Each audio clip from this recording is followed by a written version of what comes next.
ప్రసంగాన్ని మోదీ తప్పుపట్టారు. కేంద్ర మంత్రులు కూడా రాహుల్ ప్రసంగాన్ని తప్పుపట్టారు. లోక్సభలో శివుడి చిత్రపటాన్ని చూపించడాన్ని మోదీ అమిత్ షా తప్పుపట్టారు.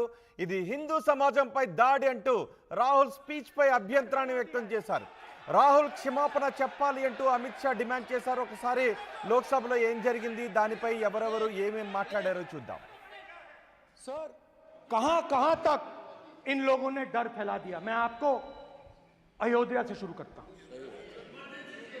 सर नमस्कार। अयोध्या ने आपको मैसेज भेजा। अयोध्या ने राम भगवान मेरा व्यवस्था का सवाल है।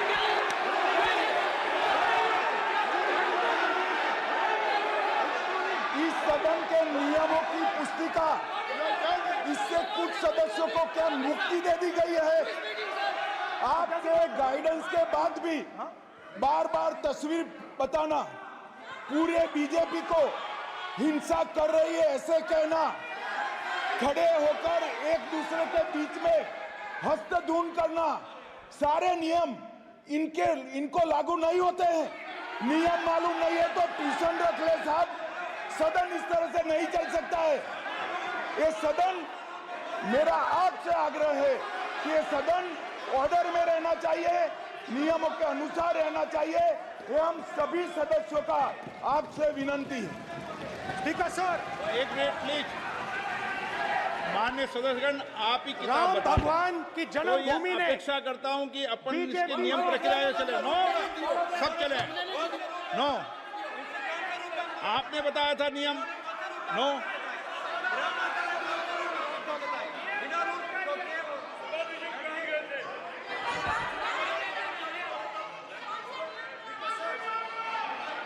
माइक दीजिए सर। हाँ सर, मेरा सवाल है सर, इस माइक का कंट्रोलर किसके हाथ में? प्लीज बैठिए बैठिए बैठिए सर ये ऑफ होता है, प्लीज बीच में माने ऑफ हो बैठिए जाता है। प्लीज। ये बार कई बार विषय उठ गई और बहुत गंभीर, और माननीय सदस्य, आप प्रतिपक्ष के नेता हैं, आप सदन के बाहर भी ये बात कहते हैं कि माइक बंद कर देते हैं। मैंने कई बार आग्रहपूर्वक किया कि आसन पर इस तरीके का आरोप नहीं लगाएं। नो प्लीज बात सुनिए। आसन पर सभी दल के प्लीज, आसन पर सभी दल के लोग बैठते हैं और सभी दल के लोग सभापति तालिका पे हैं, और सब जानते हैं कि एक व्यवस्था होती है, जिस भी माननीय सदस्यों को आग्रह किया जाता है बोलने का वो बोला जाता है, और जिसको आग्रह नहीं किया जाता उसका माइक चालू नहीं होता। आप बोलने के लिए खड़े, आपका माइक कभी बंद नहीं हुआ, कभी बंद नहीं हुआ। आप अगर आसन में जो भी विराज रहे हैं वो अगर आपका नाम नहीं पुकारते हैं तब माइक चालू नहीं होता। ये व्यवस्था हमेशा इस सदन की रही है, पुराने में भी और नए में भी। कभी आसन पे व्यक्ति पर माइक का कंट्रोल नहीं होता। दूसरा, माननीय प्रतिपक्ष के आप नेता हैं और आपसे ये अपेक्षा की जाती है कि आप लोकसभा की प्रक्रिया का संचार नियम का पालन करें, संविधान की जो व्यवस्थाएं दे रखी है उसकी पालन करें, और सदन में बोलते समय किसी भी धर्म को के ऊपर ऐसा आक्षेप नहीं करें जिससे पूरे देश के अंदर विषय पैदा हो। ये आपसे अपेक्षा की जाती है। सर मैं बिल्कुल आपकी रिस्पेक्ट करता हूं स्पीकर सर, मगर मेरे भाषण के बीच में सच्चाई ये है कि माइक ऑफ हो जाता है। मैं क्या करूं, हो जाता है वो। अब आपने देखा मैंने अयोध्या शब्द यूज किया और माइक ऑफ हो गया। नो, अरे ये प्रधानमंत्री मोदी जी के टाइम में आधा आधा पैरा आएगा क्या? तो अयोध्या ने ये राम भगवान की जन्मभूमि, प्लीज ब्रदर, राम भगवान की जन्मभूमि ने बीजेपी को मैसेज दिया, और ये आपके सामने मैसेज बैठे हुए हैं। मैंने इनसे पूछा, कल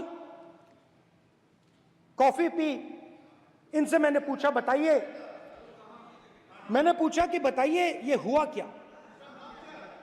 बीजेपी ने राम मंदिर का इनॉग्रेशन किया, बोलने दीजिए, राम मंदिर का इनॉग्रेशन किया। अरे भाई आप हार गए, उसको शर्म करिए। नाम बोलने की कोई जरूरत नहीं है, मैं भाषण दे रहा हूं, आप नहीं दे रहे हो। मुझे बोलना है जो बोलना है, मुझे नाम लेने की कोई जरूरत नहीं, मुझे जो बोलना है मैं बोलूंगा। तो अयोध्या ने मैसेज दिया और मैंने इनसे पूछा कि हुआ क्या, और इनका जवाब आया। मैंने उनसे पूछा कि आपको कब पता लगा कि आप अयोध्या में जीत रहे हो, और आपने कहा पहले दिन से मुझे पता था। सही बात। और मैंने कहा ये क्या हुआ, उन्होंने कहा राहुल जी अयोध्या में एयरपोर्ट बना, अयोध्या की जनता से जमीन छीनी गई और आज तक उन्हें मुआवजा नहीं मिला है। उन्होंने कहा, सही बात, उन्होंने कहा कि अयोध्या में जो भी छोटे छोटे दुकानदार थे, जो भी छोटी छोटी बिल्डिंग्स थी, उन सारों को तोड़कर गिरा दिया गया और उन लोगों को सड़क पर कर दिया गया। इन्होंने यह भी कहा कि अयोध्या के इनॉग्रेशन में अयोध्या की जनता को बहुत दुख हुआ, क्योंकि इनॉग्रेशन में अदानी जी थे, अंबानी जी थे, मगर अयोध्या का कोई नहीं था। और ये कारण था कि अयोध्या की जनता में, उनके दिल में नरेंद्र मोदी जी ने भय डाल दिया। उनकी जमीन ले ली, उनके घर गिरा दिए, और फिर अयोध्या के गरीब लोगों को, किसानों को, मजदूरों को मंदिर के इनॉग्रेशन तक नहीं जाने दिया। मंदिर के इनॉग्रेशन छोड़ो, उसके बाहर भी नहीं जाने दिया। और इसीलिए अयोध्या की जनता ने सही मैसेज भेजा। अच्छा, इन्होंने मुझे एक और बात बोली, 3 बार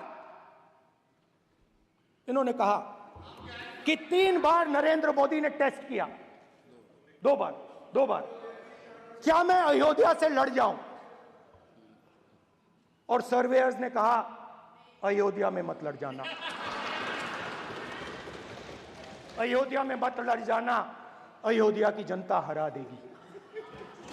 और इसीलिए प्रधानमंत्री वाराणसी गए और वहां बच के निकले।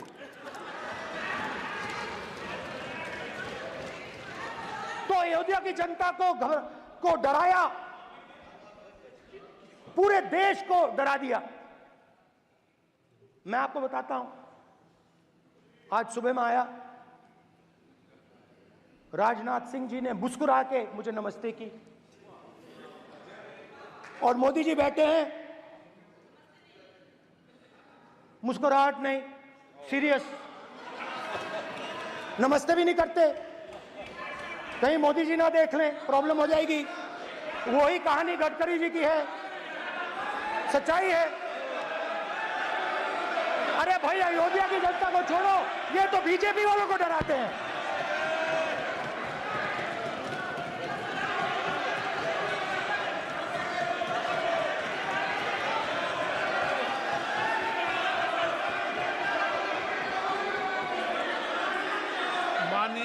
सर क्या है? माननीय प्रतिपक्ष के नेता, एक मिनट, माननीय प्रतिपक्ष के नेता आप सदन के वरिष्ठ नेता हैं, मेरा आपसे आग्रह है कि राष्ट्रपति अभिभाषण पर डिबेट हो रही है, इसकी गरिमा, राष्ट्रपति अभिभाषण की गरिमा रखे ना। ये तो अपेक्षा आपसे सब करते हैं कि आप राष्ट्रपति अभिभाषण पे बोले, नीतियां पे बोले, कार्यक्रमों में बोले। अब व्यक्तिगत रूप से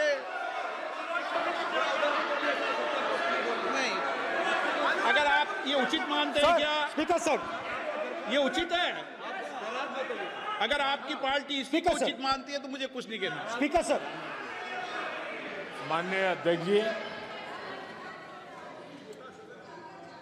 लोकतंत्र ने और संविधान ने मुझे सिखाया है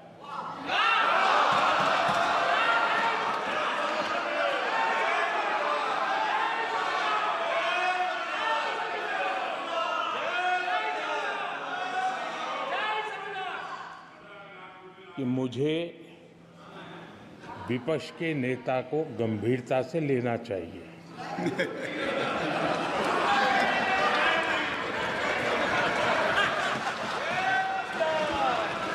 स्पीकर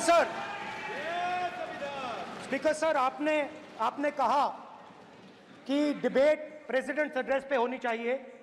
ये जो मैंने किया है, अनुराग ठाकुर जी ने अयोध्या की बात की थी, अनुराग ठाकुर जी ने सनातन धर्म पर आक्रमण की बात की थी, इसीलिए मैंने ये किया है। मैं दिखाना चाहता हूं कि अयोध्या में क्या हुआ, अयोध्या की सच्चाई क्या थी। प्रेसिडेंट्स डिबेट में उन्होंने बात उठाई थी, मैंने बात बंद की। प्रधानमंत्री जी को अच्छी लगी अयोध्या के बाद अच्छी लगी, डर फैलाया और ऑपोजिशन का रिस्पांस, एक साथ मिलकर भारत जोड़ो यात्रा, सारे के सारे ऑपोजिशन, पूरा देश एक साथ मिलकर कन्याकुमारी से कश्मीर तक चला। और जो आपने डर फैलाया, उसके बारे में यात्रा में बहुत कुछ सुनने को मिला। अभी तक याद है, सुबह 7 बजे 7-8 बजे की बात थी, यात्रा में चल रहे थे, एक महिला आती है, हमारे साथ चलती है, मेरा हाथ पकड़ती है और घबराई हुई सी थी। तो मैंने पूछा क्या हुआ, वो मुझे कहती है मुझे मार रहा है, मुझे मार रहा है।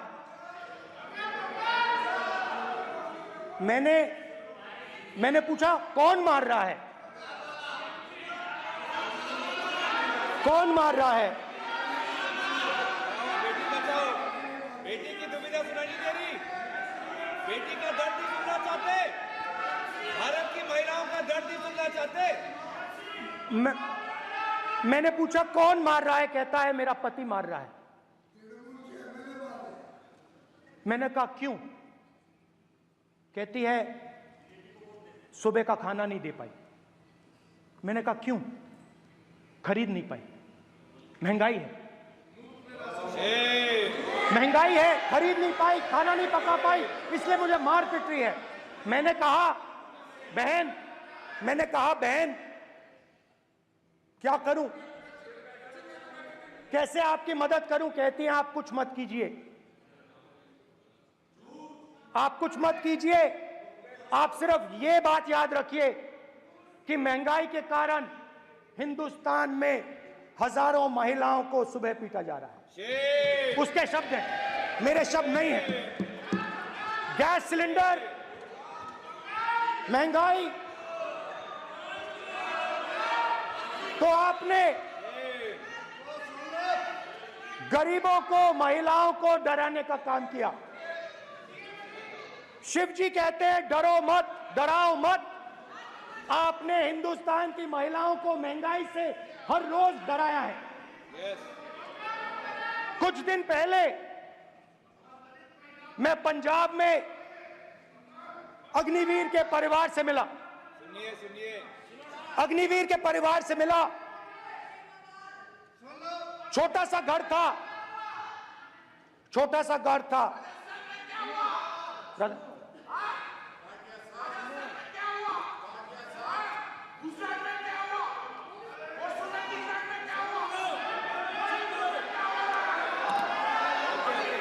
ठीक है सर।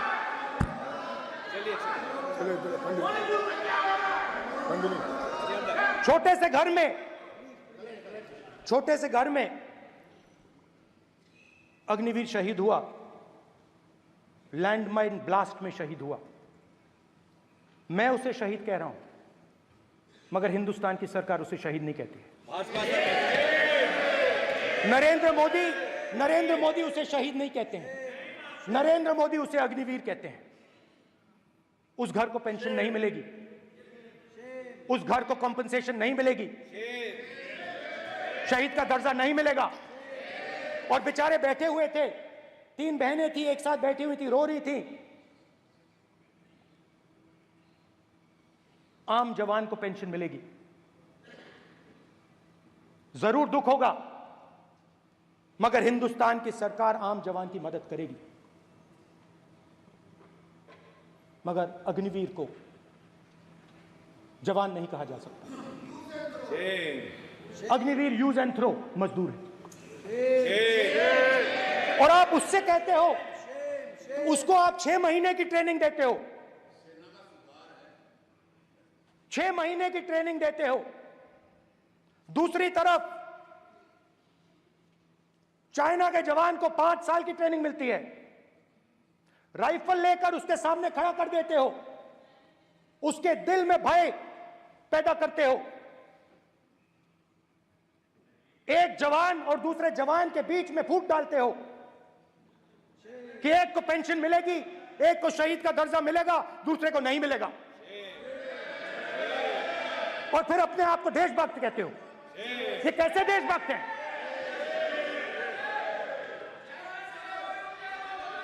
फिल्म स्टार जैसी फोटो थी उस लड़के की, फिल्म स्टार,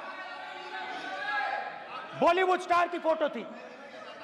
मैं सोच रहा था, देखो इस युवा ने जान दी।